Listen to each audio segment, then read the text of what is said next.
네, 오늘은 교회 안의 여성이라는 제목으로 고린도전서 14장의 말씀을 여러분들과 함께 나누기 원합니다. 제가 오늘 이 본문을 가지고 설교를 해야 할까 하지 말아야 할까 하는 고민을 어제까지 했습니다.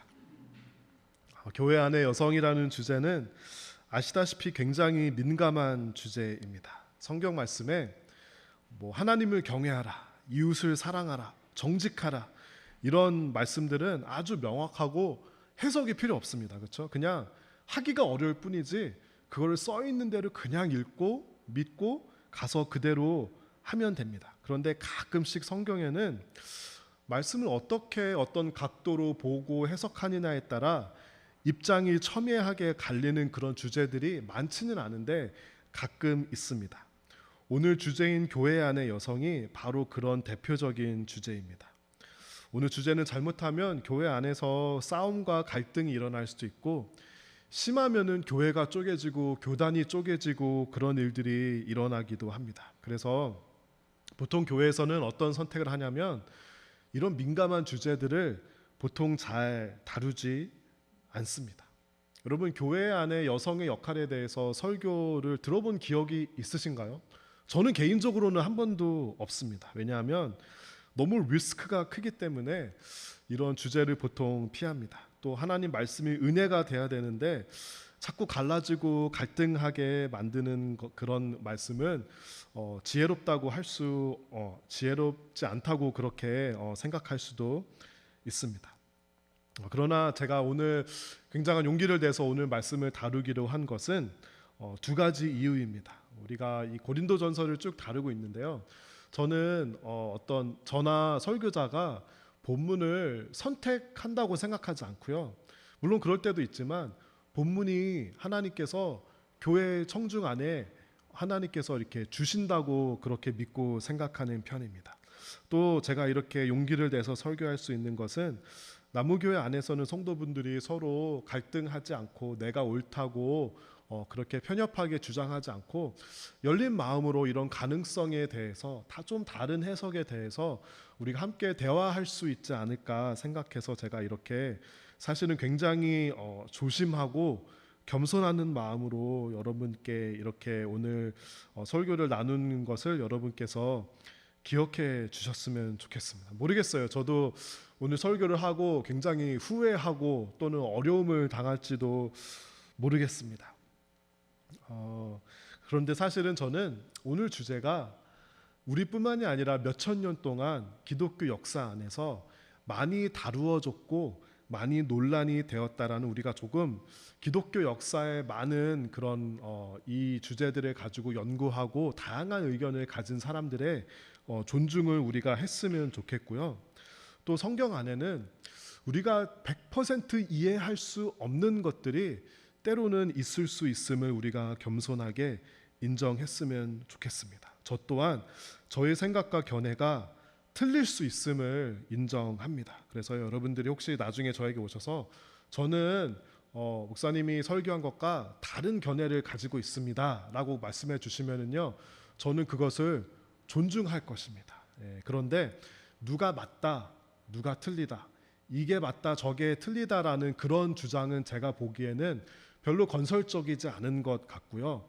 이 주장을 하는 성경적인 근거와 논리가 무엇인가가 제가 보기에는 훨씬 더 중요하다고 생각합니다. 그래서 오늘 말씀을 들을 때 제가 가진 입장이 아니라 누군가 이런 근거와 논리로 이런 각도의 해석을 했을 때 그것에 대한 가능성에 우리가 조금 열려 있고 그 논리와 증거에 대해서 또 성경 전반적인 말씀에 대해서 나누어 봤으면 좋겠습니다. 얼마 전에 미국 기독교에서 조금 논란이 된 사건이 있었습니다. 한국 교회에서도 잘 알려져 있는 존 메가더라는 목사님이 있는데요. 이분이 설교 말씀도 좋고 50년 동안 한 교회에서 좋은 목회를 하신 훌륭한 목사님입니다. 이 목사님은 보수적인 신앙관을 가지고 있습니다. 여기서 이제 보수적인 신앙관이라고 하는 것을 저는 굉장히 좋은 의미로 사용했습니다. 저는 보수적인 신앙관이 좋은 것이라고 생각합니다. 이분의 설교와 신학이 자유주의 신학에 물들지 않고 보수적인 성경의 믿음을 설교하는 목사님입니다. 이 목사님이 교회에서 여성들이 바이블 티처가 될 수 없고 설교할 수 없다라는 입장을 가지고 있는 것으로 알려져 있는데요. 이 교회에서 열린 컨퍼런스에서 사회자가 베스 무어라는 미국의 유명한 여성 설교자가 있습니다. 이 사회자가 존 메가더 목사님에게 베스 무어라는 여성 설교자에 대해서 어떻게 생각하십니까? 라고 그렇게 말을 하자 존 메가더 목사님이 그 사회자가 한 단어 아니면 두 단어로 말씀해 주세요. 그렇게 말하니까 존 메가더 목사님이 이렇게 말했어요. Go home. 네, 그렇게 말했다고 합니다. 네, 저는 이 뉴스를 접하고 사실은 굉장히 마음이 아팠고요.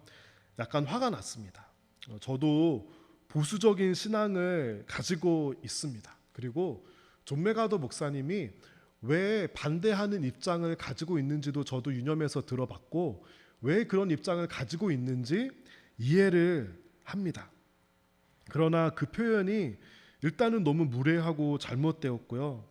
같이 하나님을 믿고 성경 말씀을 읽고 고민하는 믿음의 가족과 동료들에 대한 배려가 없는 말씀이라고, 없는 발언이라고 저는 그렇게 생각했습니다. 제가 그동안 교회 사역을 하면서 이 이슈에 대해서 정말 마음 아파하고 고민하고 갈등하는 성도들을 몇 분 만나보고 대화한 적이 있습니다. 어떤 분들은 눈물을 흘리면서 내가 아는 성경의 하나님은 이렇게 말씀하시지 않을 것 같은데 참 눈물을 흘리면서 고민하는 그런 분들의 모습을 저는 잊을 수가 없습니다. 어떤 사람들은 성경에 대해서 이렇게 해석을 하려는 시도를 하면은 이렇게 말을 합니다. 아니 성경을 쓰여져 있는 대로 그대로 읽고 믿으면 되지 왜 과도하게 해석을 하느냐라는 그런 비판이 있을 수 있습니다. 저도 그런 입장에 굉장히 공감하는 편입니다. 또 어떤 사람들은 페미니즘이나 남녀 평등은 이 시대의 산물이지 왜 시대의 산물을 교회 안으로 가지고 와서 성경보다 더 높은 곳에 놓으려고 하느냐라고 그런 비판을 하는 사람들도 있습니다. 제가 오늘 분명히 말씀드리는 것은요. 오늘의 설교가 페미니즘이나 남녀 평등의 원칙을 교회 안으로 가지고 와서 성경보다 더 높이 두고 말씀드리는 것이 아님을 분명하게 말씀드립니다. 저는 남녀 평등, 페미니즘 이런 것에 중요하다고 생각하지만 가장 우리 교회 안에서 중요한 것은 성경입니다. 그렇죠? 만약에 이 세상의 가치와 기준들이 성경과 충돌할 때 저는 성경의 견해를 선택할 것입니다. 그리고 또 성경 해석에 대해서 이런 질문을 하는 분들에게 제가 조금 있다가 몇 가지 성경 말씀을 이제 보여드릴게요. 우리는 해석하지 않는다고 생각은 하지만 사실 우리 모두는 성경을 읽을 때 해석을 할 수밖에 없습니다. 그것은 바로 사람이 가진 한계입니다. 그래서 제가 오늘 여러분들에게 이 말씀드리는 이것을 가지고 이야기할 때 조금 더 어떤 컨텍스트와 백그라운드와 몇 가지 프레임워크를 가지고 말씀드리기 원하는데요. 제가 신학교에 갔을 때 가장 관심 있게 감명 깊게 들었던 과목이 성서 해석학 클래스입니다. 영어로는 hermeneutics라고 하는데요. 신약 성경의 권위자라고 할 수 있는 마크 스트라우스라는 교수님께 배웠습니다. 제가 이 교수님을 정말 존경해서 아마 제 설교 중에 이분 얘기를 몇 번 했던 것 같습니다. 이분이 신약 성경의 권위자라고 할 수 있습니다. 본인은 권위자이지만 학생들에게 성경 해석을 가르칠 때 이분이 뭘 가르쳐 주셨냐면요. 겸손함을 가르쳐 주셨어요. 이분이 학자로서 평생을 연구했지만 내가 확신이 가지 않는 그런 성경 말씀이 있다는 것을 그렇게 겸손하게 인정하더라고요. 또 이분이 어떤 말씀하시냐면요. 내가 평생 신약 성경을 가리킨 학자로 살았지만 내가 연구하면서 입장이 바뀐 것들이 있다고 그렇게 말씀하셨습니다. 그래서 이분이 매 클래스마다 신학생들에게 가르쳐 준 것이 무엇이냐면 겸손함이었습니다. 이 수업에서 교회 안에서의 여성의 역할에 대해서 신학생들이 무엇이 옳다고 생각하는지 이렇게 딱 해보니까 약 반반으로 나뉘었어요. 저희가 수업에서 한 1시간 반 동안 굉장히 뜨겁게 논쟁을 했던 기억이 납니다. 우리 일단 오늘 본문 34절과 35절을 읽어보도록 하겠습니다. 다 같이 읽어볼까요? 여자는 교회에서 말없이 있어야 합니다. 여자들이 말하는 것은 허락되지 않았습니다. 율법에서 말하듯이 여자들은 복종해야 합니다. 혹시 배우고 싶은 것이 있으면 집에서 자기 남편들에게 물어보십시오. 여자가 교회에서 말하는 것은 여자 자신에게 부끄러운 일입니다. 여러분 어떻습니까? 우리 오늘 본문 읽고 아멘하고 예배를 그냥 끝낼까요? 앞으로 나무교회에서는 여성들은 아무 말 없이 계시고요. 궁금한 것이 있으면 집에 가서 남편들에게 물어보라고 그렇게 할까요? 만약에 남편이 없는 싱글인 분들은 어떻게 할까요? 정말 여자가 말하는 것, 교회에서 말하는 것이 부끄러운 일일까요? 제가 성경 해석에 몇 가지 원리들을 여러분들과 함께 나누기 원합니다. 가장 중요한 성경 해석의 원리 중에 하나는 문맥이 중요하다. Context is everything 이라는 중요한 성경 원리입니다. 저 교수님이 학생들에게 가르쳐 준 게 있는데요. 이게 약간 라임이 돼서 기억하게 하라고 가르쳐 주셨는데 이런 말이 있어요. Text without context is a pretext. 말이 어렵죠? 배경이 없는, 문맥이 없는 성경의 말씀은 pretext, 그냥 구실과 핑계에 불과하다. 저 교수님이 어떻게 말씀하셨냐면요. 자기 자신은 성경에서 한두 절 딱 빼서 어디에 액자에 걸어놓고 하는 그런 것을 동의하지 않는다. 그런 입장을 가지셨어요. 왜냐하면 한두 절을 쏙 빼서 가져오는 것은 문맥이 없이 우리 마음대로 해석하려는 위험이 있기 때문입니다. 그래서 오늘 본문을 볼 때 중요한 힌트 중에 하나는 오늘 본문의 앞에 부분과 뒤에 부분이 어떤 메시지를 전하고 있느냐, 이것을 우리가 알아보는 것이 굉장히 중요합니다. 요즘에 악마의 편집이라는 말을 많이 쓰죠. 앞뒤를 고려하지 않고 문맥을 고려하지 않고 누가 한 말에 한 부분을 쏙 뽑아서 편집을 하면은 그 사람이 한 것에 의도하는 전혀 다른 그런 메시지가 될 수 있습니다. 그런데 우리도 자꾸 성경을 편집하는 그런 실수를 범할 때가 있습니다. 오늘 본문 34절과 35절에 나오는 문맥을 우리가 좀 살펴보기 원합니다. 아마 글씨가 작아서 다음 슬라이드 보여주시면 글씨가 작아서 안 보일 텐데요. 제가 빨간색으로 이렇게 해놓은 것이 오늘 본문 34절과 35절입니다. 이제 영어 성경에 보면은 친절하게 그 말씀의 한 문단이 중심 메시지가 무엇인지 서브타이틀을 달아줘요. 저 위에 보면은 서브타이틀이 뭐라고 써 있냐면요. A call to orderly worship. 질서 있는 예배에 대한 말씀이다라고 그렇게 말해주고 있습니다. 제가 사실 오늘 설교를 할 수 있는 이유가 무엇이냐면 지난 몇 주 동안 우리가 고린도 교회에 있었던 방언의 은사와 예언의 은사가 무질서하게 남용되었던 그것을 바울이 어드레스한 것을 여러분께서 다 기억하실 것입니다. 그렇죠?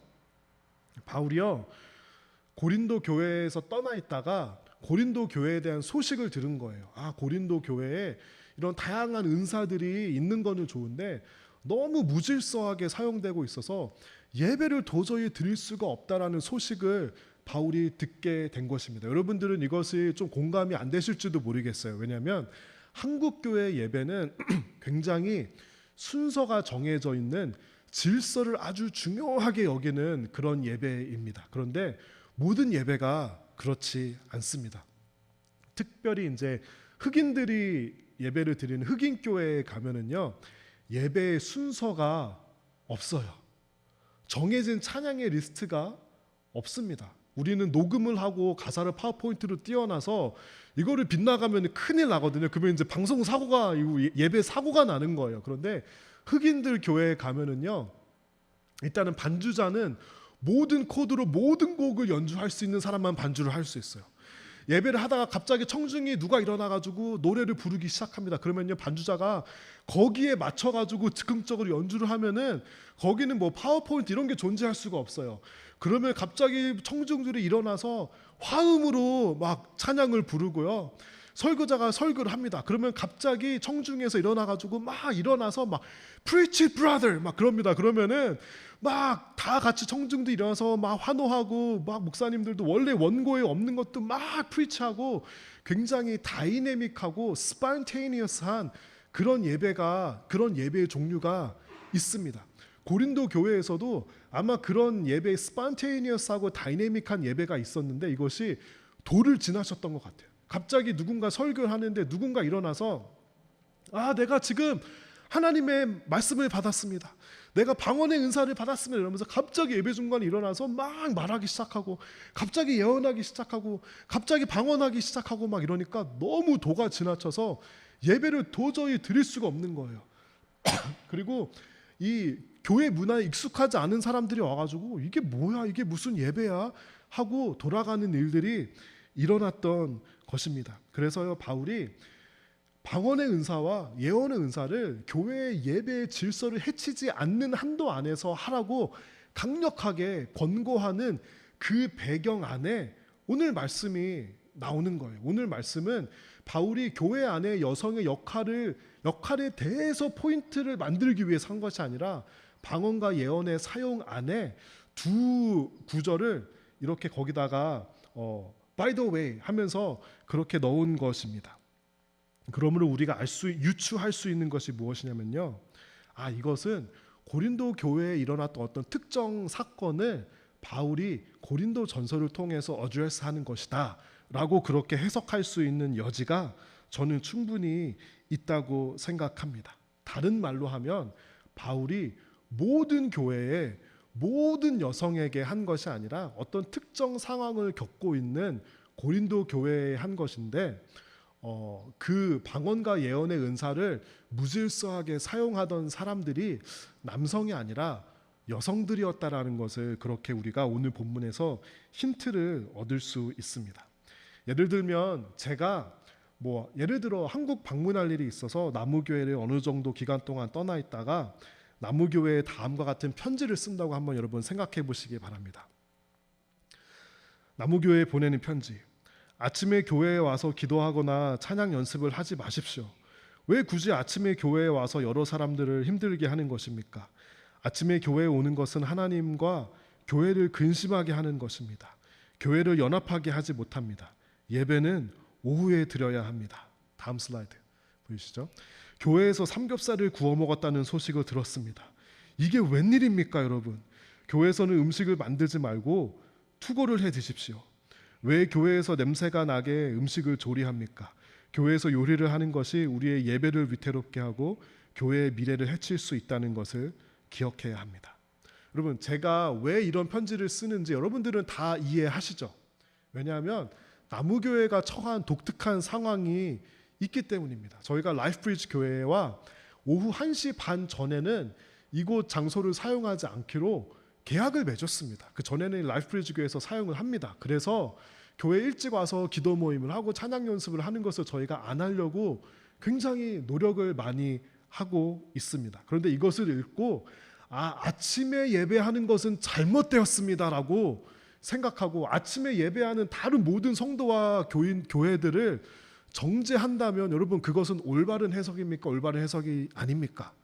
아니죠. 여러분, 교회에서 삼겹살 거먹는 것이 잘못되었나요? 교회에서 음식 해먹는 것이 잘못되었나요? 그렇지 않습니다. 그런데 우리는 미국 교회와의 충돌을 최대한 줄이기 위해서 그렇게 하지 않기로 우리가 선택을 했습니다. 그렇죠? 제가 이런 편지를 쓰는 것은 나무교회가 처한 특수한 상황이 있기 때문에 편지를 쓰는 것입니다. 그런데 어떤 사람이 너무 하나님 말씀을 과도하게 해석하려는 것이 아닙니까? 그렇게 써 있는데 왜 자꾸 이런 다양한 해석을 하려고 합니까? 라고 그렇게 주장하는 사람이 있을 수 있습니다. 그런데요, 제가 논쟁을 만들려는 것이 아니라 만약에 그렇게 주장하는 사람이 있다면 이런 다른 성경 구절의 성경의 말씀 또한 우리가 잘 해석해야 합니다. 우리 레위기 말씀을 보여주시면요, 제가 읽어드릴게요. 돼지는 굽이 완전히 갈라졌지만 새김질을 하지 않는다. 돼지도 너희에게 부정하다. 레위기 말씀에 무엇을 먹을 수 있고 무엇을 먹으면 안 되는지 그렇게 말해줍니다. 돼지는 부정하니까 이스라엘 사람들이 먹을 수 없는 음식이었어요. 그러면 삼겹살은 먹으면 안 됩니다. 맞나요?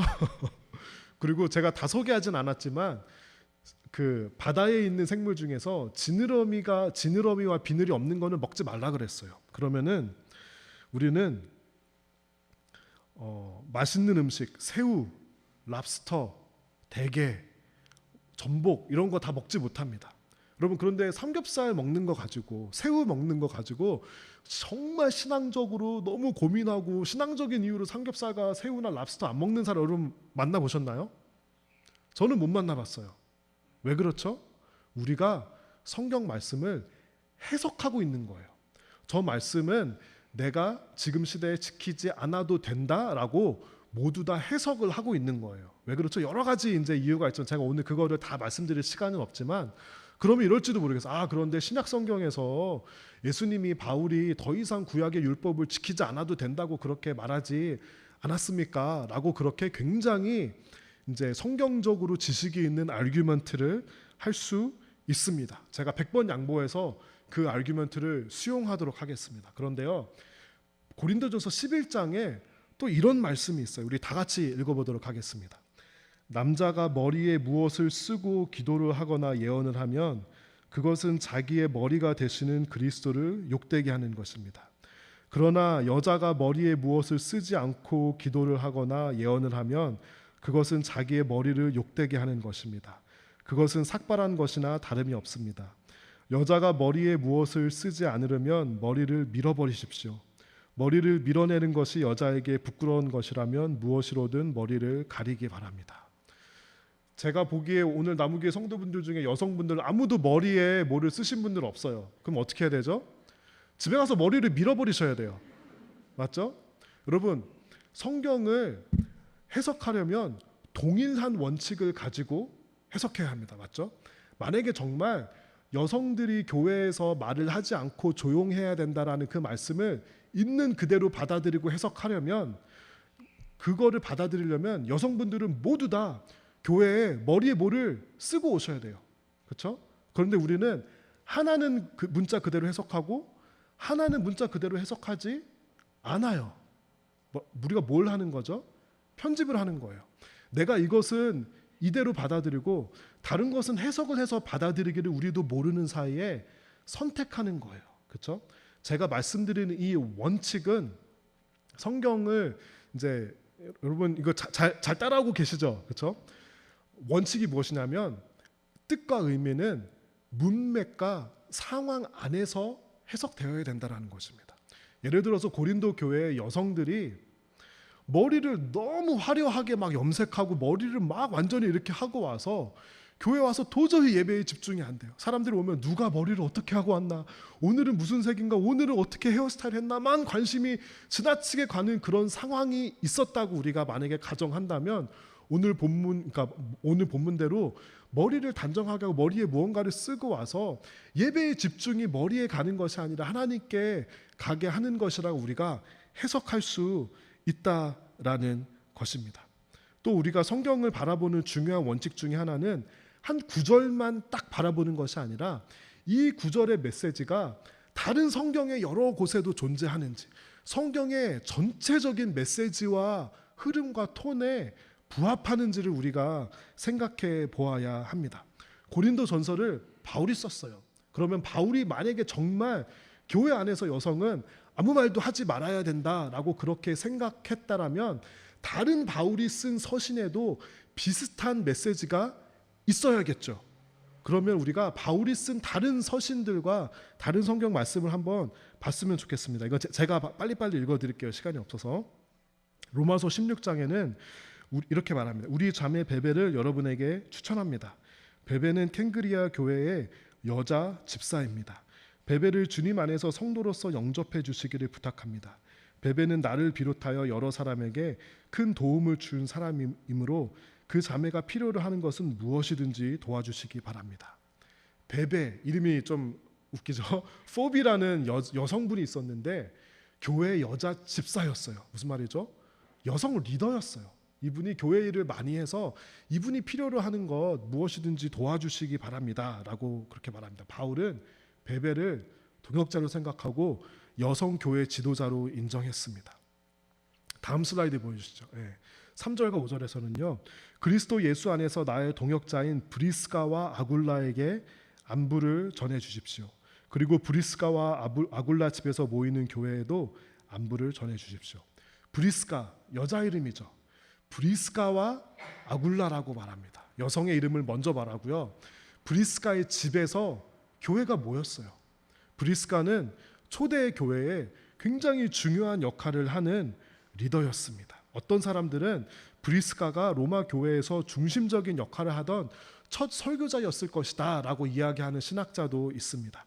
또 빌립보서 4장에는요 유오디아와 순두계라는 두 명의 여성이 등장합니다. 그런데 이 두 명의 여성들이요 서로 싸웠나 봐요. 그래서 바울이 이 여인들이 서로 화해하도록 도와주십시오 그렇게 말합니다. 그런데 그 다음에 어떻게 말하냐면요, 글레멘드를 비롯한 여러 동역자들과 함께 복음을 전하며 수고한 사람들입니다. 유오디아와 순두계는 복음 사역을 하던 사역자들이었습니다.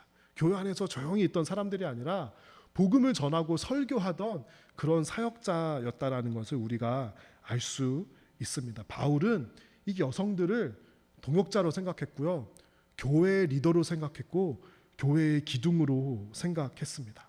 물론 예수님께서 선택하신 12제자들은 다 남성이었어요. 왜 그랬을까요? 제 생각에는 복음을 전한다는 것은 굉장히 험한 일이었습니다. 일단은 가족을 떠나야 돼요. 그렇죠?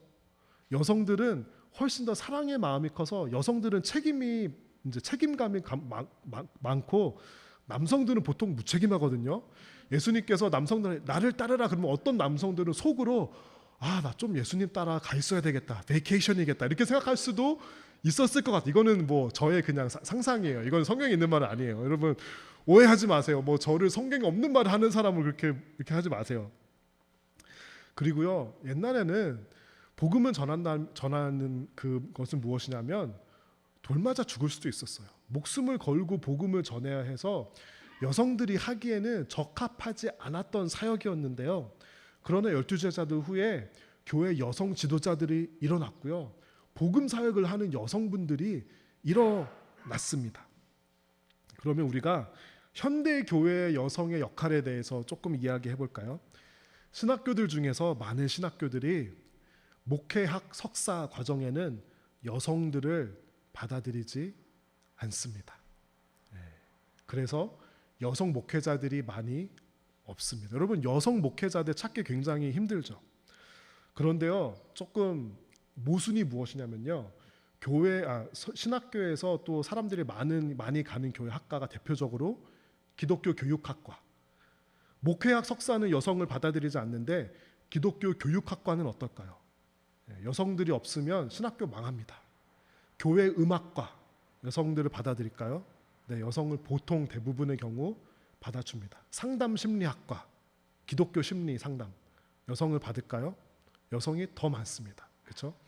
그렇게 보수적으로 이 말씀을 믿고 있는 신학교들도 사실은 타협을 하는 거예요. 목사는 안 된다.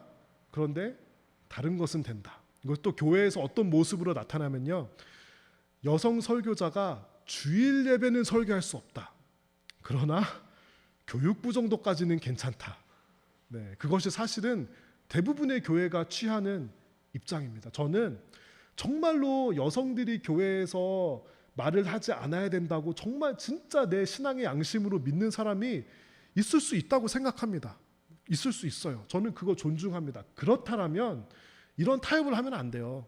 그렇다면은 주일 설교는 되고 주일 설교는 안 되고 교육부는 되고 그러면 안 됩니다. 여러분 교육부 예배는 예배가 아닌가요? 이거는 타협 이론이거든요. 저는 그렇게 하면 안 된다고 생각합니다.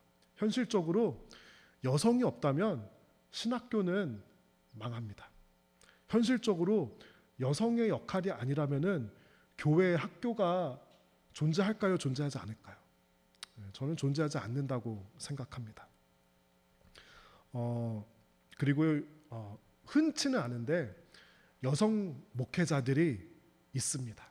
그리고 더 흔치 정말 하늘의 별따기처럼 찾기 어려운데 여성 담임 목회자들이 있습니다. 한국에서 가장 대표적인 여성 목회자 하면 우리들 교회의 김양재 목사님을 꼽을 수 있을 것입니다. 그리고 요즘에 굉장히 주목받는 원유경 목사님이라는 분이 있는데요. 이분이 온누리교회에서 청년 사역을 하시던 분이에요. 여러분, 온누리교회 청년부 하면은 모든 청년 사역자들이 가고 싶어하는 곳입니다. 온누리교회 청년부는 설교하는 목사님들은 여러 목사님들이 있어요. 여러 남성 목사님들과 저분이 이제 여성 목사님으로 설교를 했는데요. 그 온누리교회 청년부 그 유튜브에 가면은 저 원유경 목사님의 설교 조회수가 압도적으로 높습니다. 이분이 어떻게 불리냐면요, 이 시대의 청년들의 목사라고까지 불립니다. 이분이 최근에는 이제 교회 개척을 하셨어요. 이분 설교를 한번 찾아보시면요, 평균 설교 길이가 1시간 20분 정도 합니다. 그런데 사람들이 이분의 설교를 정말 듣고 거기서 많은 은혜를 받고 청년들에게 정말 큰 영향력을 행사하는 여성 목사님들이 있음을 우리는 부인할 수 없습니다. 최근에 굉장히 의미 있는 일이 있었는데요. 한국의 기독교 교단 중에 하나인 기장이라고 불리는 기독교 장로회에서 여성 총회장이 나왔습니다. 제가 알기로는 나무교회 성도분들 중에서도 기장 출신 성도분들이 있는 것으로 알고 있는데요. 김은경 목사님이라는 여성 총회장이 나왔습니다. 남성들에게 둘러싸여서 남성들의 지지와 안수를 받고 총회장 목사님이 되셨습니다. 이분이 나오기까지 한국교회 여성 교역자들의 어마어마한 아픔의 시간과 눈물이 있었습니다. 교회 안에서도 남녀 이런 이슈 때문에 아픔을 경험하고 상처받은 여성들이 많이 있습니다. 저에게도 이런 고민을 털어놓은 여성분들과 여성 청년들이 꽤 있었습니다. 자신이 알고 있는 내가 가지고 있는 신앙관과 내가 성경을 통해서 보는 하나님은 이렇게 하시지 않을 것 같은데 교회에서 그렇게 가르치니 정말 이분들의 그 고통 어린 눈물과 고민을 저는 잊지 못합니다. 저는 성경 해석이 다를 수 있다고 생각해요. 정말 교회에서 여성은 말을 하지 않아야 되고 여성 목사는 존재할 수 없다고 생각하는 분들의 견해를 저는 존중합니다. 그럴 수 있다고 생각합니다. 그러나 교회가 그것에 대해서 아파하는 여성 성도들의 아픔을 존중하지 않고 함께 고민하지 않고 정말 성경을 열어놓고 치열하게 토론할 수 있는 장을 열어놓지 않은 것은 저는 교회의 잘못이라고 생각하는 입장을 가지고 있습니다. 저는 그동안 남성 목회자들 사이에서 여성 목회자들도 설교할 수 있어야 한다고 주장하는 사람 중에 하나였습니다. 왜 주일학교는 되고 주일 강단은 안 됩니까? 그것이 안 되는 이유를 성경적으로 설명해 달라고 제가 그런 주장을 했는데 납득할 만한 성경적인 이유는 아직 들어보지 못했습니다. 그런데 그것 또한 저는 여성 교육자분들에게도 도전했습니다. 교육자 수련회에 가서 설교 평가를 하면은 여성 목회자들은 우리는 하지 않아도 된다, 또는 자신이 없다라는 그런 입장을 내세우시고는 했습니다. 저는 여성 설교자들도 똑같은 기준으로 평가받아야 하고 똑같은 기준으로 설교 비평을 받아야 한다고 그렇게 생각했습니다. 제가 중고등부 사역을 하고 대학부 사역을 할 때 수련회에 여성 스피커를 모시려고 굉장히 많이 노력을 했습니다. 그런데 정말 힘들었습니다. 왜냐하면 여성 목회자가 일단은 굉장히 소수입니다. 소수이기 때문에 불러오기 자체가 쉽지 않고요. 제가 그래서 주강사로는 한 번도 성공하지 못했고, 제 기억에 맞다면 제가 수련회를 하면서 세미나 강사라도 여성 강사들을 항상 초청하려고 굉장히 노력을 해서 제 기억에 맞다면 한 4번 정도를 제가 여성 세미나 강사를 초청한 적이 있습니다. 또 제가 중고등부 사역을 할 때요, 남성 교사들보다 여성 교사들이 더 많았고요. 나무교회의 교육부, 여성들이 없으면 존립할 수가 없습니다. 90% 이상이 나무교회 교육부를 여성분들이 섬겨주시고 있고요. 또 나무교회 운영위원회에는 두 분의 여성분들이 계십니다. 이분들의 눈부신 활약과 역할이 아니었다면 저는 나무교회가 그만큼 뒤처져 있을 것이라고 생각합니다. 보통 한국 교회에서는 남성은 장로님으로 행정과 목양까지 담당하지만 권사님들은 내조를 하거나 주방 사역을 하는 것에 머뭅니다. 저는 남성도 주방일에 은사가 있다면 주방 사역을 할 수 있고 여성도 은사와 믿음이 있다면 행정과 목양 그리고 말씀을 가르치는 역할 또한 감당할 날이 오기를 기대합니다. 갈라디아서 3장 28절의 말씀을 여러분들과 나누고 설교를 마무리하기 원하는데요. 다 같이 읽어볼까요?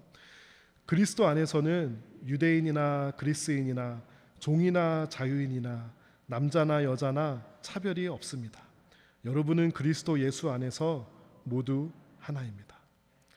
우리가 사는 현실 세상에서는요, 차별이 있고요, 타협이 있습니다. 여러분들도 차별과 타협을 하고 저도 모르는 중에 합니다. 의식이 부족해서 그렇습니다.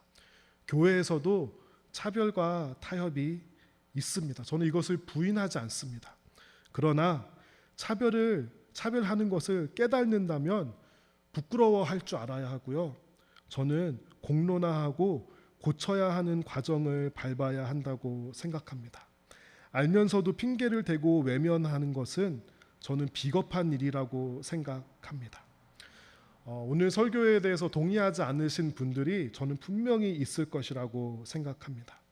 그럼에도 제가 이렇게 두렵고 떨리는 마음으로 이런 견해를 말씀드리는 것은 이것을 넘어가는 것이 저는 저의 신앙 양심에 제가 틀릴 수는 있습니다. 그러나 저는 비겁한 사람이 되고 싶지는 않았습니다. 성경 전반적으로 나타나는 하나님의 뜻과 원리와 원칙은 무엇이냐면요, 신분으로 인해 받는 차별이 없어야 한다. 민족과 인종으로 인해 받는 차별이 없어야 한다.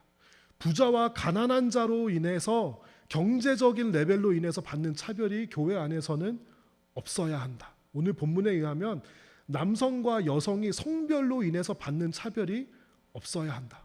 저는 이것이 성경의 보다 근본적인 원리와 원칙이라고 믿습니다. 저는 여성 성도들을 축복하며 여성 성도들이 받았을 아픔에 공감하며 위로하기 원합니다. 그리고 또 오늘 저의 편향된 주장과 설교에 동의하지 못하고 상처받으신 분들이 계시다면 그분들께 또한 겸손하게 용서를 구하고 대화의 장으로 초청하기 원합니다.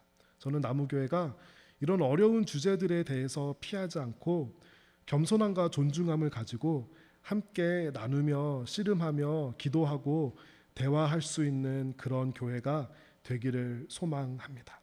의견이 다를 수 있고 해석이 다를 수 있습니다. 그럼에도 불구하고 서로의 신앙관을 존중하면서 대화하는 것이 저는 나무교회와 또 이 시대의 교회들이 발전의 길, 하나님의 성경의 원칙과 원리에 맞는 길을 향해 나아갈 수 있는 것이라고 생각합니다. 이것은 저의 개인적인 바람입니다. 저의 개인적인 바람은 제가 모든 자녀를 언급하지 못함을 이해해 주시기 바랍니다. 우리 나무교회의 자녀들이 시연이와 주은이와 별이와 세이와 혜빈이와 혜설이와 또 모든 여성 자녀들이 교회의 복음 사역에 적극적으로 참여하며 교회를 함께 세워나가기를 소망하며 초대하기 원합니다. 이것은 페미니즘이나 남녀 평등의 원칙의 우선됨이 아니라 저는 그것이 성경의 원리와 원칙이라고 믿기 때문입니다.